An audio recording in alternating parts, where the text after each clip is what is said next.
She was already on her knees when the guard found her, not praying, not cowering, nose perhaps 2 finger widths from the stone floor, her worn leather satchel set carefully to one side, her dark hair tucked back, her eyes fixed on something small and torn that lay in the shadow where the great iron-banded chest met the wall.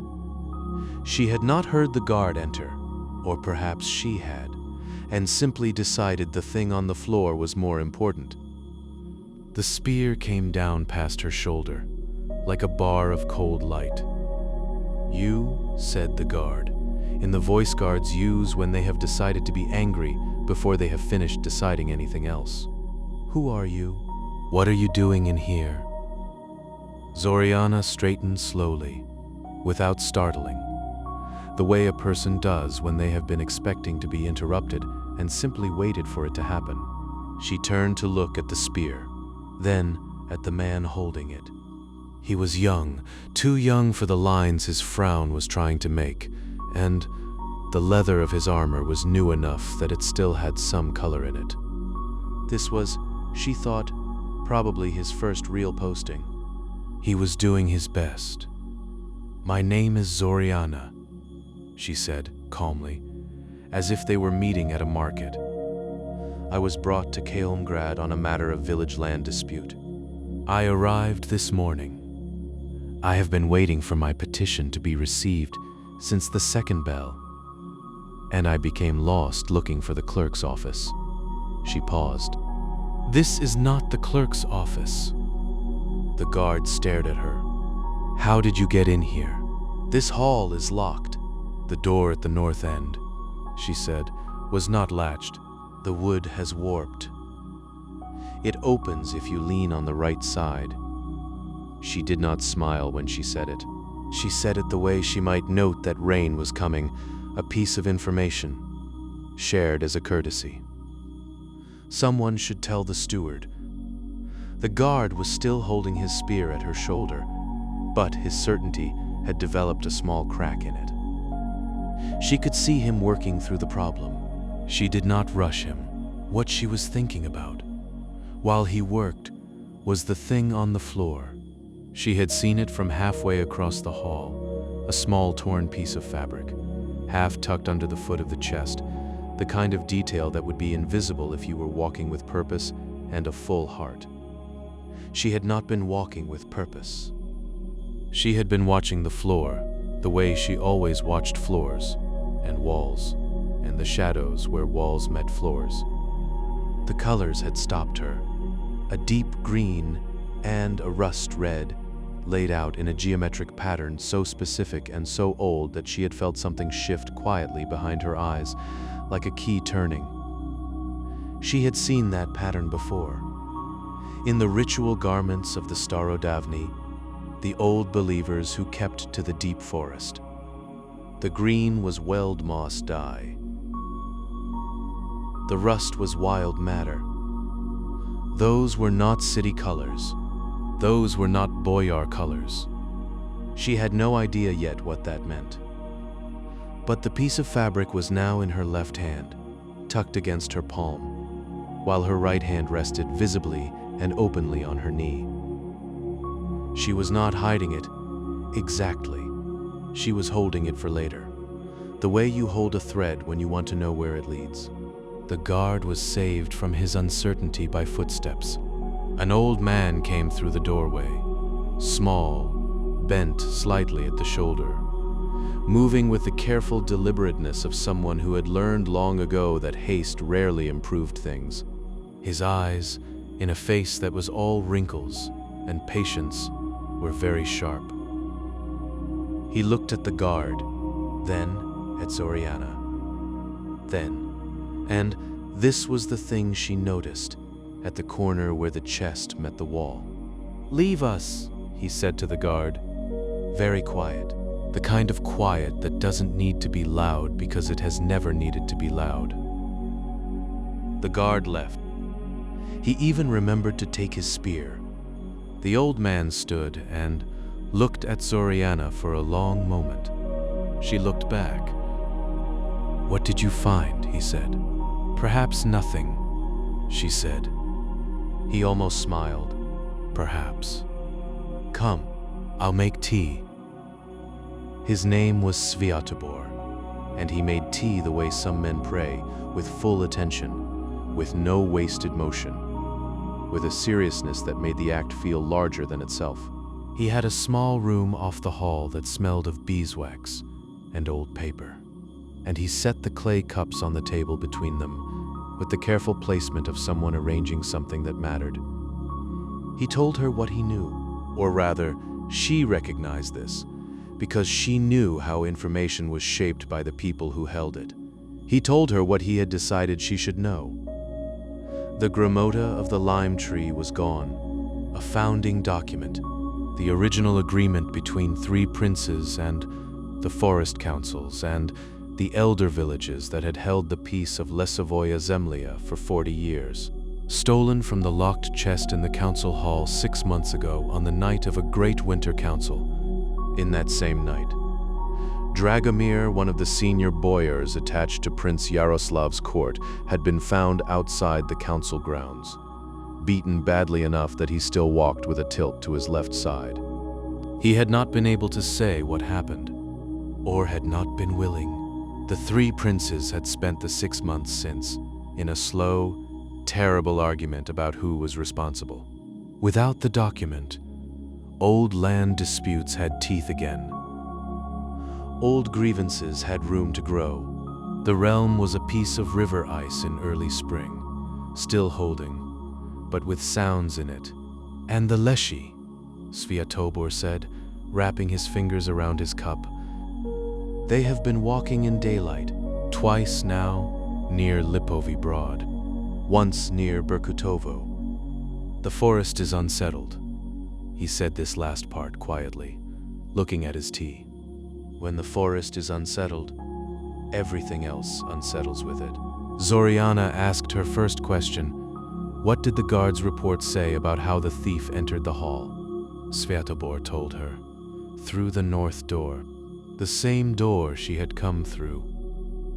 The warp in the wood was apparently not new. She asked her second question. Had Dragomir said nothing at all? Not even the direction the blow came from. Sviatobor told her that Dragomir claimed he had gone outside for air and remembered nothing after.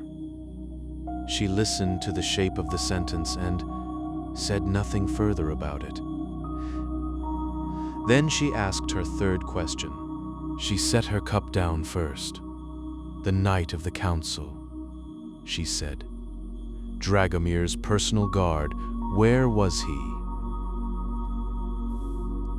The room became very still. Sviatobor looked at her. He opened his mouth. He closed it. He looked, for just a moment, like a man watching a door he had hoped to keep closed begin to open all by itself. That, he said slowly, is something I have not been able to determine. Cannot, she said, gently. Or haven't wanted to? He didn't answer.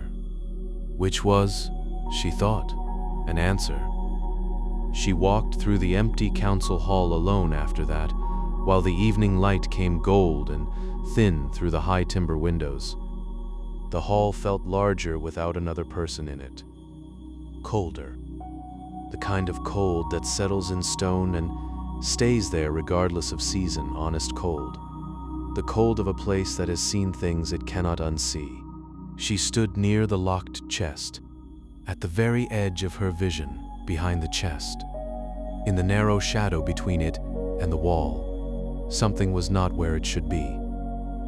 The domovoi was there. She could feel it, the way you feel a room's warmth when you first step in from outside. But it was pressed into that corner, small and still, in a way that made the hair on her arms rise slightly. Household spirits don't hide. They keep to the stove, to the threshold, to the old familiar places. They are creatures of habit and home. They don't press themselves into corners behind iron-banded chests as if the chest were something they were guarding, or grieving, or afraid to leave. She looked down at the torn embroidery in her hand. Forest colors. old patterns. And there, beside the chest's iron foot, two things she had not noticed before in the dim light, the faint impressions of boots in the dust. But not the flat-soled prints of city boots or the narrow heels of Varangian ones. Something else. Something shaped by a different life. Soft, soled, wide. The kind of footprint left by someone who walks on pine needles and does not often walk on stone. Someone had been in this locked room. Someone who belonged to the deep forest. Zoryana closed her fingers around the embroidery. She did not say anything. She did not need to. She just began, quietly and without announcing it, to think. The next morning came the color of cold ash, the kind of morning that makes no promises. Zoryana had slept perhaps 3 hours. She sat at the edge of her borrowed bed in the guest quarters of Kolhomgrad's council wing, her satchel across her knees, turning the scrap of torn embroidery in her fingers. Forest colors, old thread, old pattern. She had set it on the floor beside her boots before sleeping, where she could see it first thing when she woke. A reminder of the shape of the question, before the day's noise crowded in. She began with the boyars. There were 4 of them who had been present at the council, men of rank and fur-trimmed collars who received her in a long anteroom that smelled of beeswax and old wood. Svyatobor had arranged the meetings with a quiet word and a look that said, "You will cooperate with this woman, and you will not ask me why." They cooperated. They spoke at length. And every single account was too clean. Not wrong, exactly. Not the kind of lie you can point to. More like a room where someone has straightened every object by a precise finger's width, technically tidier than before, and somehow deeply wrong because of it. The first boyar remembered the candles burning low. The second remembered the candles burning well. The third did not remember the candles at all, but remembered with curious precision that he had stood on the eastern side of the hall and had not moved from there the entire evening. The fourth told her, unprompted, that he had heard nothing unusual, and then paused just slightly too long before adding, nothing at all. Zoryana thanked each of them warmly. She wrote nothing while they watched. The gate guards were worse. There were 3 of them, young men with the careful posture of soldiers trying to look useful, and they had all 3 looked away from the council hall door at almost the same moment. They agreed on this without realizing they agreed. A sound from the north parapet. A bird, maybe. Or a dog. They weren't certain, but all 3 had turned to look north, and none of them could say who had turned first. She thanked them too. She walked away slowly, so they would not see her thinking. Svyatobor found her in the corridor. "The kitchen staff?" she said, before he could speak. "No one has mentioned them." He considered this with the expression of a man setting down a cup of tea he has been holding for some time. "No," he agreed. "No one has. Can you arrange it?" He made a small sound that was not quite a laugh. "I can walk you to the kitchen," he said. "The rest will be your own problem." The kitchens of Kolhomgrad occupied the lower eastern wing, and they were everything. The council hall was not. Warm, loud, smelling of wood smoke and boiled grain and something sweetly yeasty rising somewhere out of sight. 3 women worked at the long central table, and they watched Zoryana enter with the cautious eyes of people who have had strangers walk through before and rarely found it a good thing. She smiled at them. She did not ask to speak to anyone.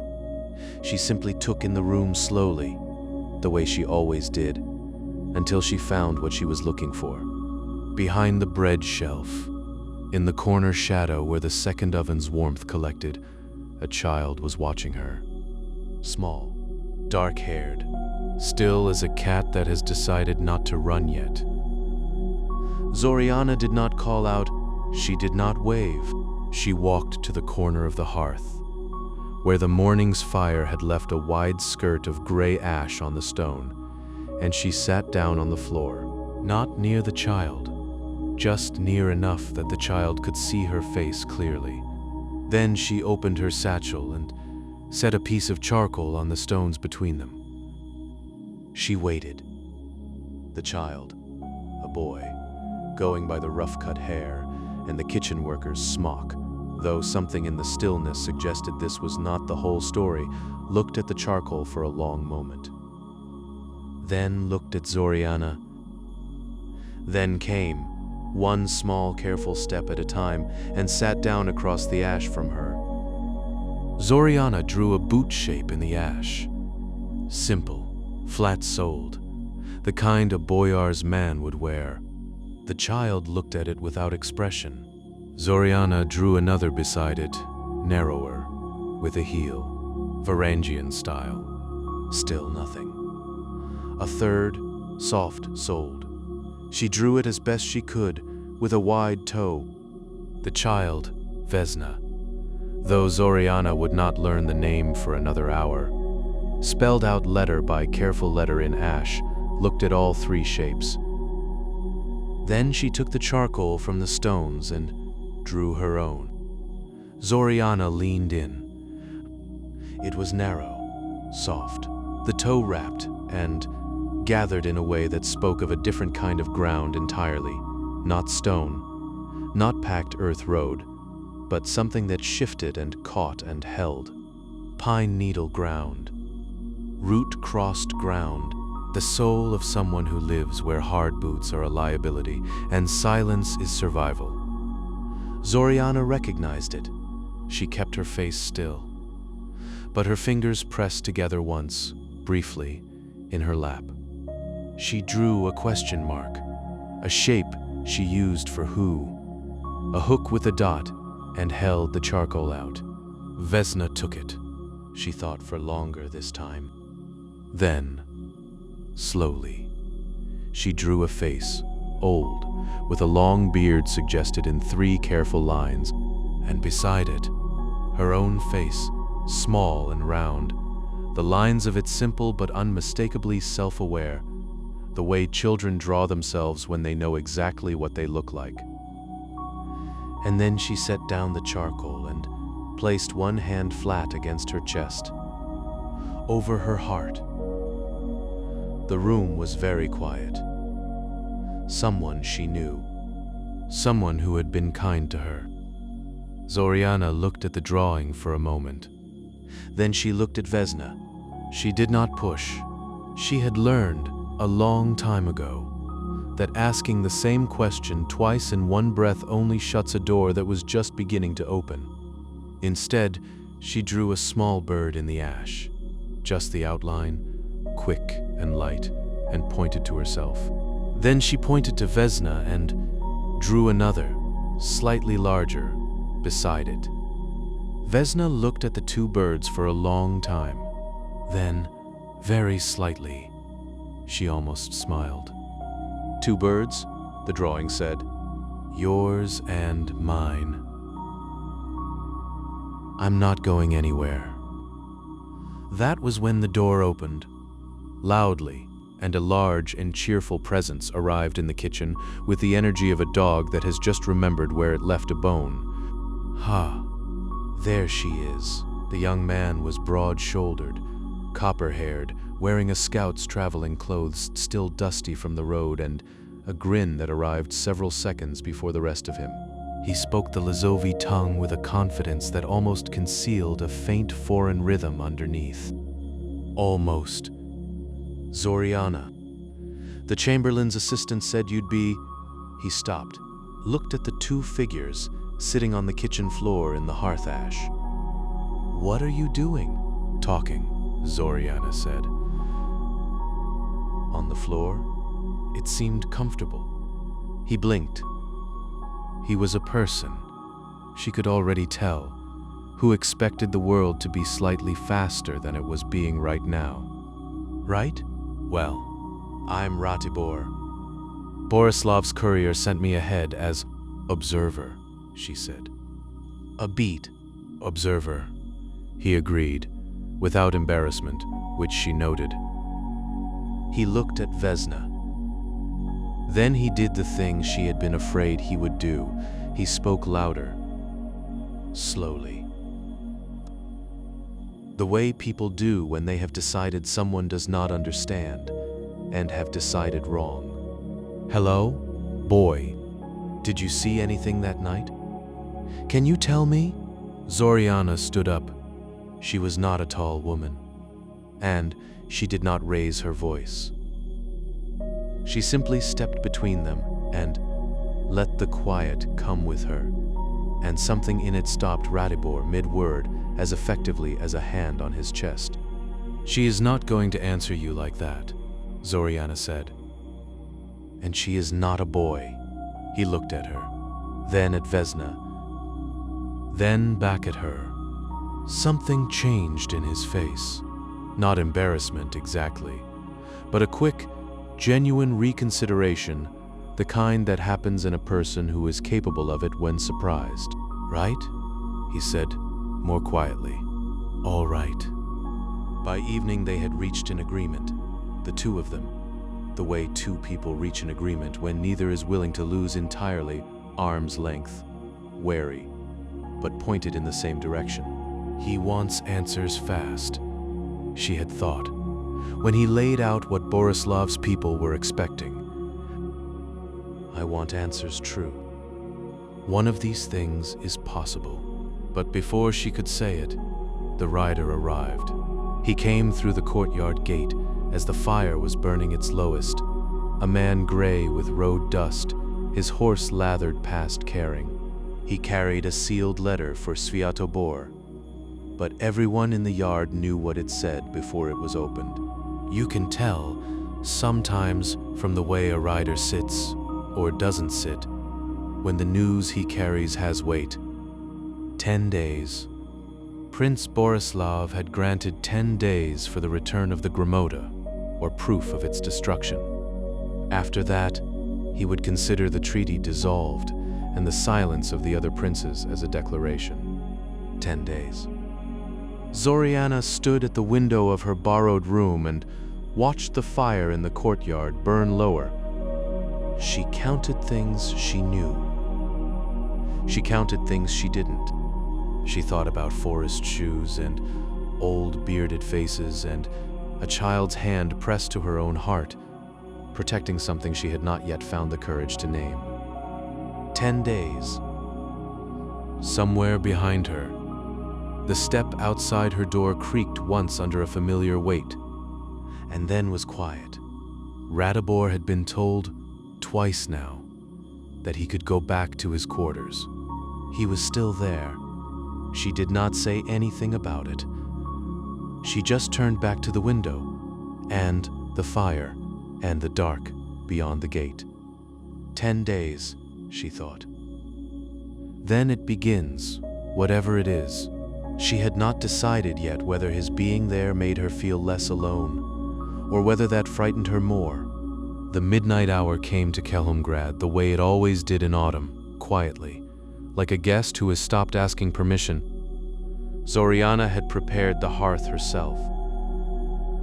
She had asked Sviatobor for 3 things: pine resin, dried river moss, and the bark of an oak that had stood in this particular courtyard long enough to remember what had happened here. He had produced all 3 without questions, which told her something about him she filed away carefully. He had also produced tea, which she didn't ask for, but which she drank, standing in the doorway of the council hall while the last kitchen sounds faded, and the building settled into the particular hush of a house at midnight, all its small creaks and sighs, its temperature dropping to something truthful. You understand? She had said to him before he left, that what I see may not be what you want to hear. Sviatobor had looked at her over the rim of his own cup. In the pine torch light, he looked very old, and very far away from wherever his thoughts were. "I have been in service for 50 years, he said. "I stopped wanting to hear anything a long time ago. I merely want to hear something true." He paused. "The distinction matters less than people imagine, until it matters completely." Then he had gone. And she had been alone. She laid the materials in the small hearth and lit them with one of the pine torches, resin first, then moss, then the strips of oak bark curled like sleeping things. The smoke that rose was not the cheerful gray of a cooking fire. It was low and green-tinged and carried a smell that Zoryana had encountered only a handful of times, ancient, bitter. The smell of something alive that had been growing in darkness since before her grandmother's time. The smell of the world before cities, her teacher had once said. The smell of what the earth remembers when it is not being told to forget. She sat down on the cold stone floor, cross-legged, and breathed it in. The ritual was not comfortable, and it was not safe in the way that sitting by a warm hearth is safe. It was the kind of work that costs something from the person doing it. Her teacher had been very clear about that. The domovoi, the house spirit, the memory of a place, did not come to you as a favor. It came because you had made yourself quiet enough for it to notice, and that kind of quiet required you to set down everything you were carrying. Every certainty, every wall, every careful thought. You entered the half-world between sleep and waking as yourself, completely with nowhere to hide, and you hoped that what you found there was willing to speak. The first thing she felt was the cold going deeper, through the floor and through her hands and into the center of her chest, the kind of cold that tells the truth about how alone you are. Then the room was wrong. Not frightening, just wrong, in the way things are in the oldest stories, when the world shifts slightly sideways from itself. The walls were taller than they should have been. The smoke moved in a direction that had no name. The high windows, where thin autumn moonlight had been pressing through the cracks in the shutters, were now sources of a light that had no moon behind it, only a low gold glow, like afternoon lights seen from underwater. She was not afraid, or she was afraid, but the fear had become a small thing, a stone she could hold in her hand. "What do you remember?" she thought, or perhaps said the boundary between the two had become uncertain. What happened here? The domovoi did not answer in words. It never did. What it offered instead was warmth, a particular warmth in the air near the old iron-banded chest against the north wall, and then, rising from it like steam from a bowl of hot water, a feeling that arranged itself into something she could see. Hands. Old hands, dark at the knuckles and the nails with bark stain, the permanent kind that comes from years of working with wood and moss and growing things. They moved in the vision the way a father's hands move when he lifts a sleeping child, slowly, carefully, with a tenderness so large it had become automatic, become bone deep, become a way of being in the world.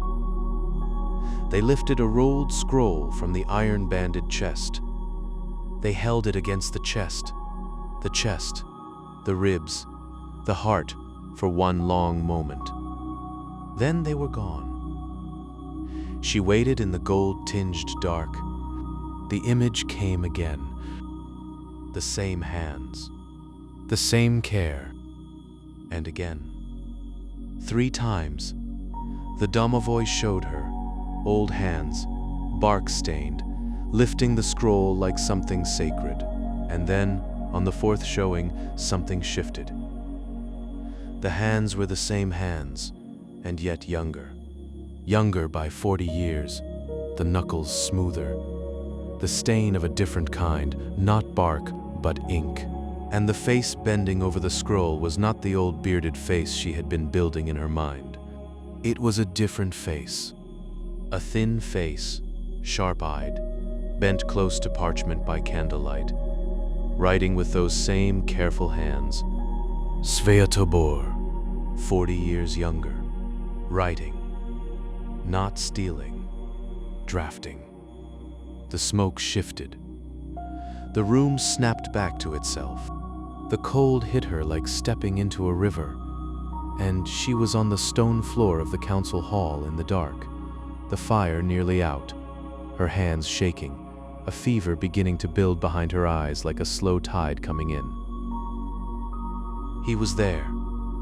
Ratibor was sitting outside the door with his back against the wall and his long legs stretched across the passage and his arms folded over his chest, in the particular posture of a man who had been telling himself for several hours that he was not asleep and believed it less with each passing hour. He was awake when she opened the door. He looked at her face in the gray pre-dawn light and stood up in one motion, without comment, and offered her his arm to lean on, which she took without comment, because her legs had decided to be less reliable than usual. She sat on the top step. He sat beside her.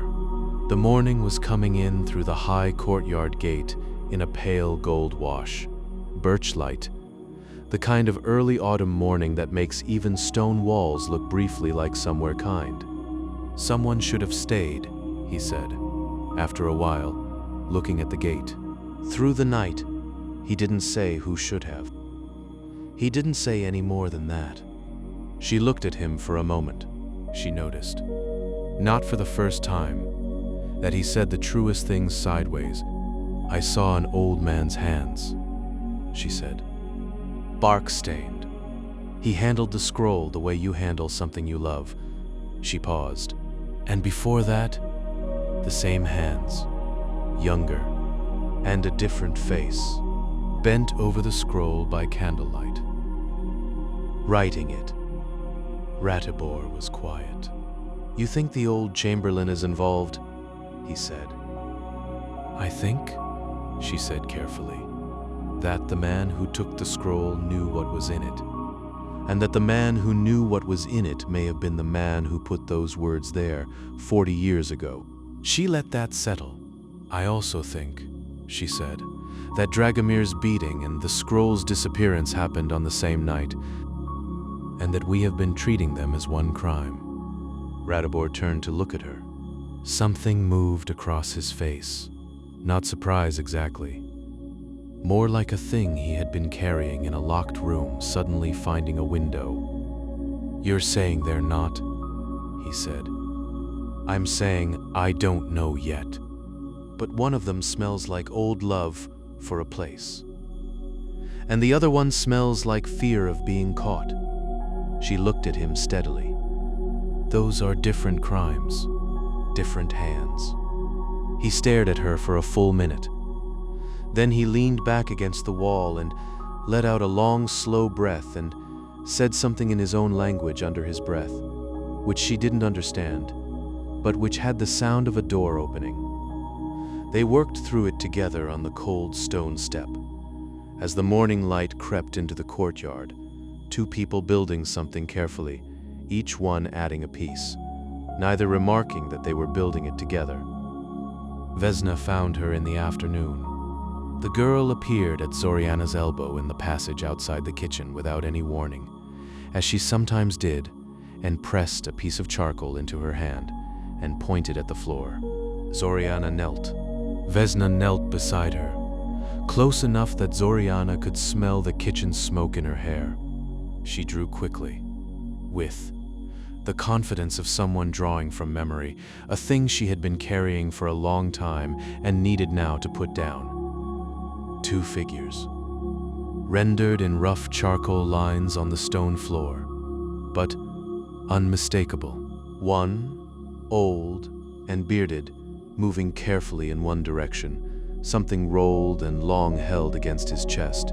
Two, a second figure, dressed in a boyar's coat, moving in the opposite direction, carrying something in one hand that was not a scroll, something smaller, something heavier. Vesna sat back on her heels. She looked up at Zoryana, then past her at Radibor in the passage doorway, then back down at what she had drawn. Her face held the expression of someone who has finally, at great cost, put a secret outside their own body and does not yet know whether that was the right thing. Neither Zoryana nor Radibor spoke for a long time. They looked at the drawing. 2 figures, 2 directions, 2 crimes. The charcoal lines lay between them on the cold stone floor, and outside the window the birch trees were gold against a gray sky, and somewhere very distant a guzli was playing, and the fire in the passage sconce bent toward the door as though something had just moved through a room that should have been empty. Sviatobor made tea. This was, Zoryana had come to understand, what he did when something was difficult. He moved to the small iron brazier in the corner of his chamber. He measured dried leaves into a clay cup with the careful attention of someone doing sacred work, and he waited for the water to be ready.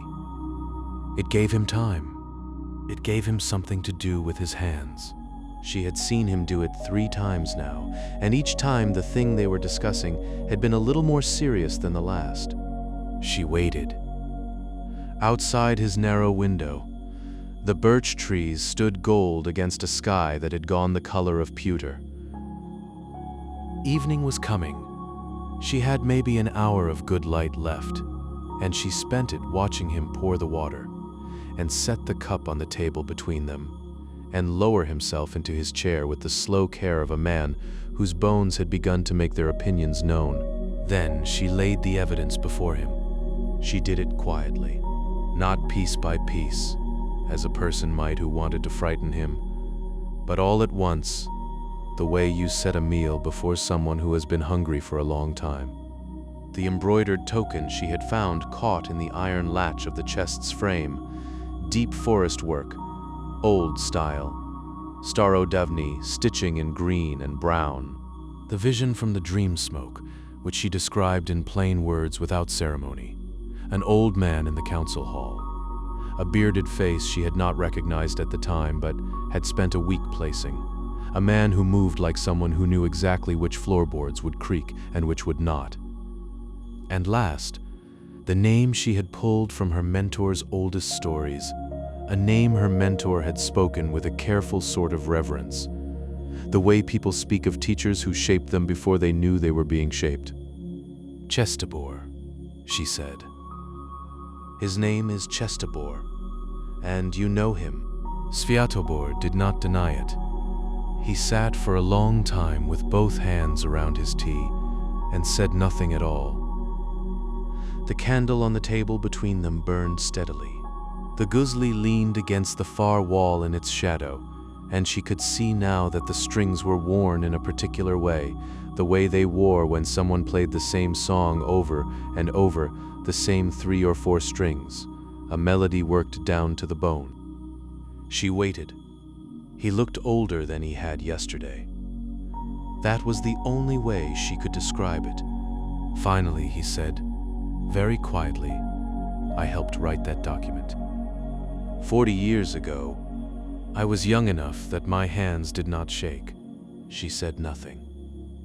There is a clause, he said in the second half. It was never read aloud at any council. It forbids the princes from granting any rights in the Cherny Les. Not logging rights, not hunting rights. Nothing. It is not ambiguous. It was written that way on purpose. A pause. I wrote it that way on purpose. Borislav's boyars, Zoryana said, have been building a legal argument for 2 years that reinterprets the phrasing. He set down his cup. They are not wrong that the language can be read differently. They are simply wrong. You warned him. I sent a message. I thought. He stopped. Began again. I thought he would come forward. Testify before the council. He has standing. He has age. The other elders would have heard him. The ember in his voice died down to something quieter. Chestibor does not believe in courts anymore. I knew that. I told myself I did not know how deep it ran. She looked at him across the candle. He took the scroll to protect what the scroll was meant to protect, she said. And you let him. I did not stop him when I could have. His voice was entirely steady. It was the steadiness of someone who had been saying a thing to themselves for 6 months and had finally said it aloud, and found that it was exactly as heavy as they had feared. Yes. The room was very quiet. She asked him where she could find Chestibor, and he told her. The forest beyond Lipovy Broad, the old crossing on the Smorodina's southern tributary, where the lime trees still grew in a grove so old the roots had broken through the stone of the ford. Don't bring soldiers, he said. I won't need to, she said. She stood and picked up her satchel and paused at the door with her hand against the frame. She did not turn around. The clause, she said. Is there a copy? A long silence. There are 2, he said. I have one. She left him sitting there in the candlelight, both hands around his cooling tea, looking at something that was not in the room. Radibor came back an hour later. She knew when she heard his step in the passage that something had changed.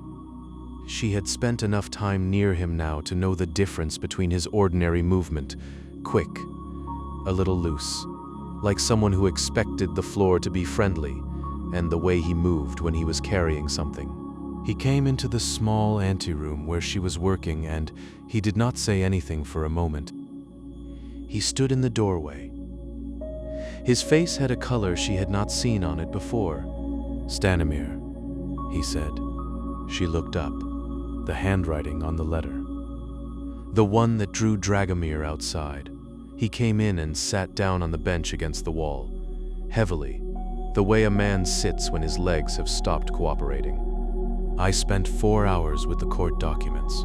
I had Sviatobor's scribe pull 3 years of Borislav's correspondence, tax records, treaty notes, land grant approvals, anything Stanimir had signed or copied. He looked at the floor. It's his hand, he said. The same letter forms, the same way the capital letters lean, the same. He pressed the heels of his hands against his knees. He drew Dragomir out. He had him beaten. Dragomir had found the timber operation. He'd found the whole thing. The routes through the Cherny Les, the merchant contacts, the winter sledge runs that nobody official knew about. A pause. Sacred timber, sold by weight. And Stanimir is, he has eaten at my table, Radibor said. He was at Borislav's right hand through the whole spring campaign. I have sharpened my knife beside him at the fire and talked about nothing. And the whole time. He stopped. She did not tell him it was not his fault. She saved that for later. So, she said instead, and her voice was very calm because one of them needed to be. There were 2 crimes. On the same night, in the same hall, with no connection between them except the darkness and the timing. Chestibor took the scroll. Radibor said, Stanimir had Dragomir beaten, completely separately. And the 3 princes have been building toward war for 6 months, she said, over a document taken by an old man trying to protect a forest, while the man who actually drew blood is standing in Borislav's hall as an official witness.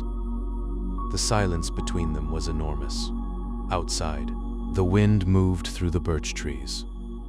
The gold of the leaves had gone gray in the fading light. 3 days. Borislav would march in 3 days. She had the truth, all of it, finally assembled, every piece in place. She had the word of an old chamberlain who had carried a partial guilt for half a year. She had the charcoal drawing of a deaf child on a cold stone floor. She had a dream smoke vision that no court in Lesovoya Zemlya had ever accepted as sworn testimony. She had Ratibor's handwriting comparison, which would mean nothing to a prince who did not wish to hear it. She had Chestibor, somewhere in the forest beyond Lipovi Broad, who trusted no court and no prince, and who was, in the end, her teacher's teacher, a grandfather of her lineage, someone who had taken a wrong path with both hands full of right reasons.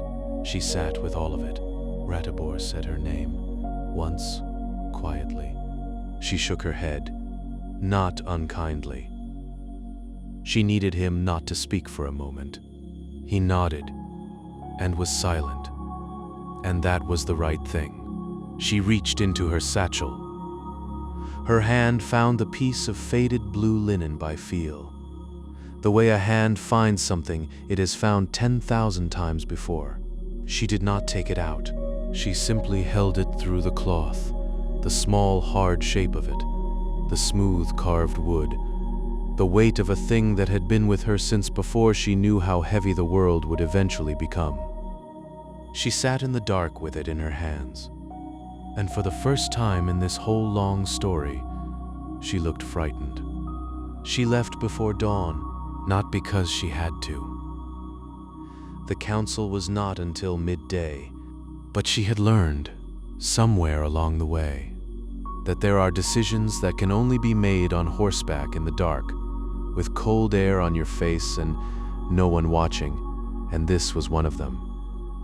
Ratibor had offered to come. She had told him no. He had started to argue, then looked at her face, then had the unusual good sense to stop. She rode south along the Tikaya River as the sky turned from black to the particular gray-blue that comes just before morning, and she thought about what she was going to say to a man she had never met but had known about her whole life. Lipovi Broad sat at a bend in the river where the linden trees grew so thick their branches touched overhead and made a kind of nave, like the inside of a church that no one had built on purpose. In autumn, the leaves were down and the bare branches were silver against the pale sky, and the whole place had the feeling of somewhere that had been waiting a long time and was accustomed to waiting.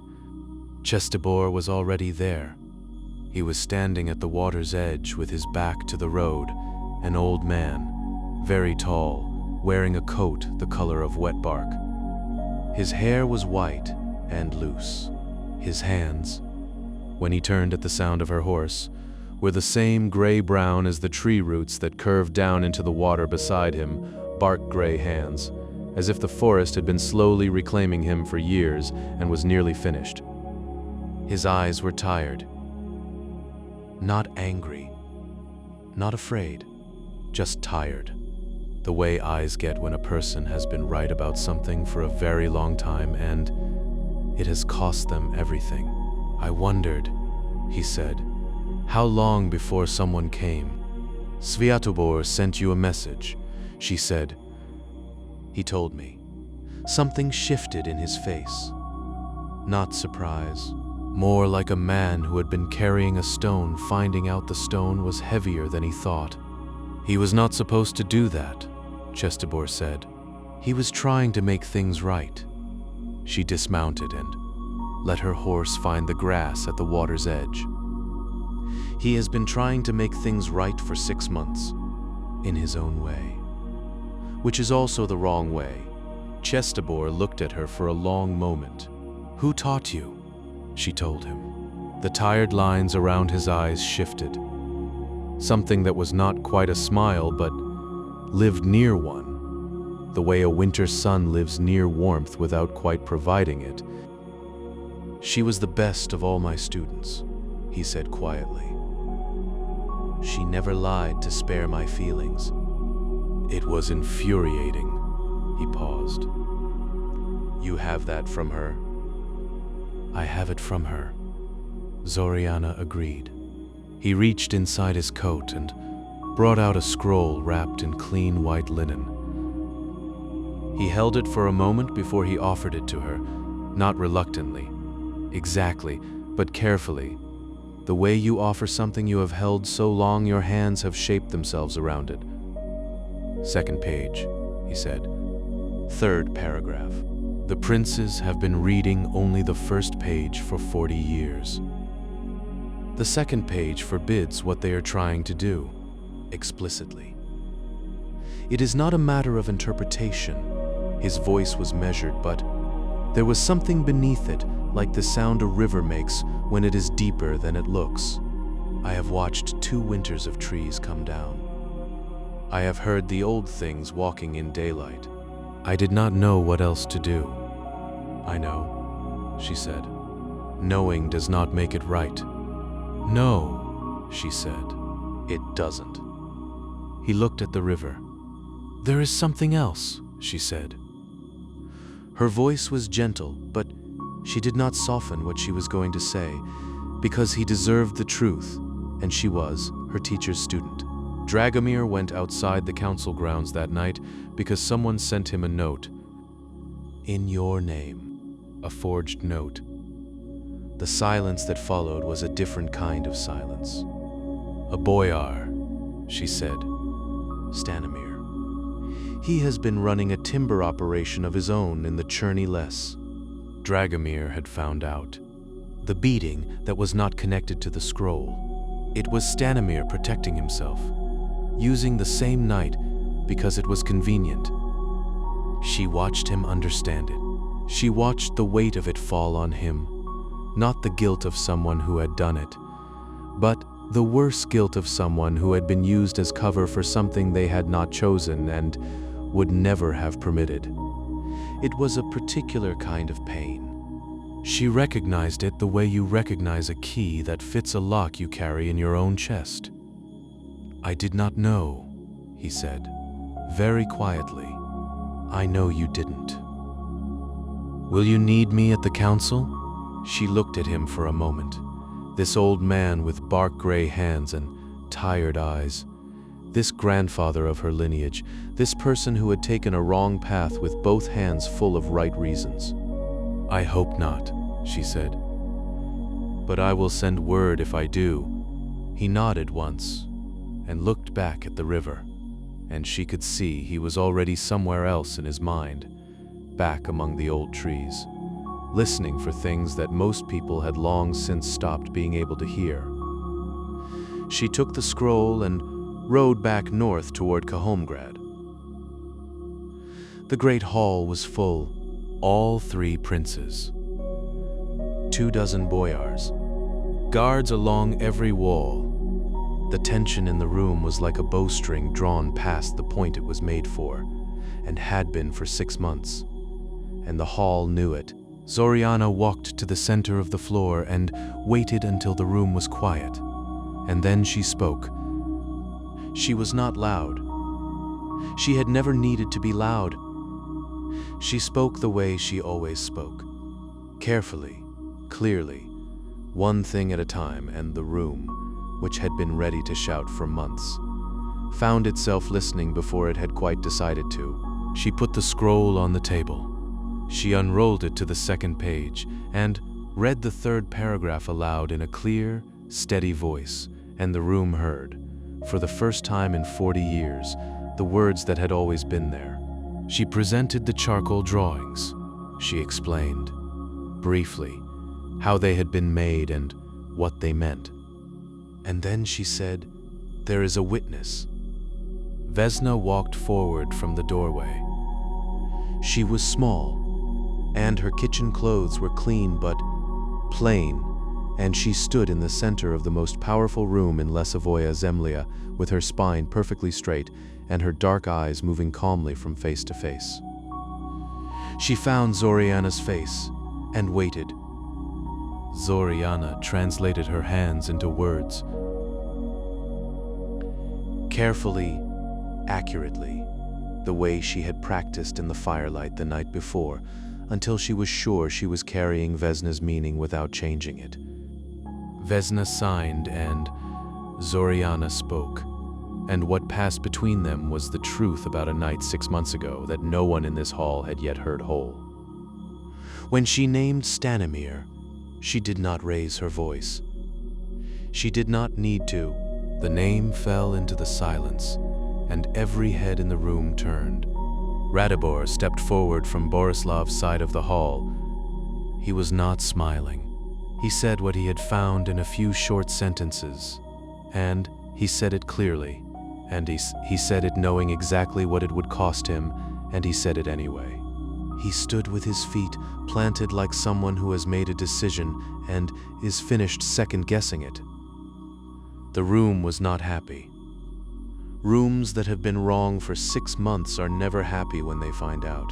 But Stanimir was arrested before the hour was out, and when Sviatobor placed the quill in front of Prince Radovan, the old prince who was tired and had been afraid of this war far longer than he had shown anyone picked it up and signed without speaking, and something in his face was very like relief. The morning was clear and cold, the way autumn mornings sometimes are when the whole world has decided to be beautiful without asking anyone's permission. Zoryana fastened her satchel. She checked that the scroll, properly sealed, properly copied, properly lodged now in the court records, was not her problem anymore. It wasn't. That was a strange feeling. She went to find her horse. Radibor was already there, which was not a surprise. He leaned against the mounting block with his arms crossed and the collar of his coat turned up against the cold, and he looked like someone who had been there long enough to get comfortable but was pretending he had only just arrived. She looked at him. He looked at her. Neither of them said anything for a moment. "I'll walk to the gate," he said, as if he had been asked, "in case you need help." "I don't need help," she said. "I know," he said. He fell into step beside her anyway. They walked through the city.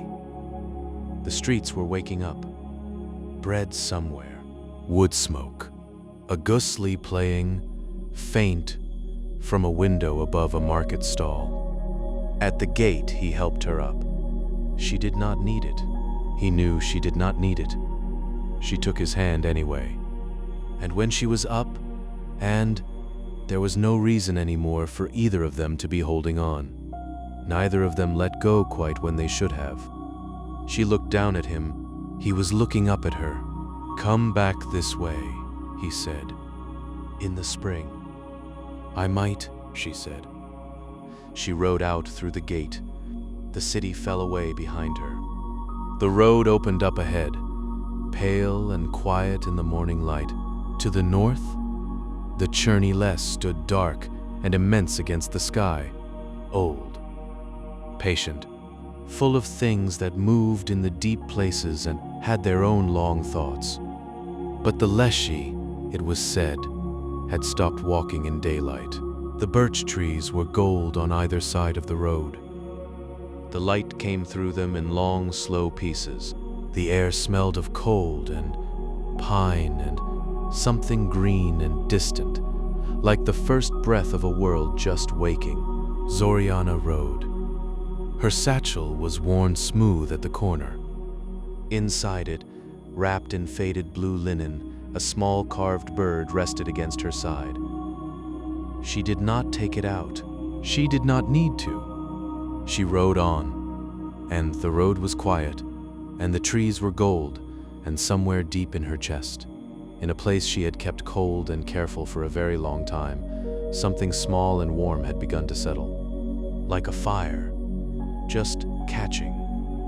Like a door, just opening. Like sleep, just beginning to come.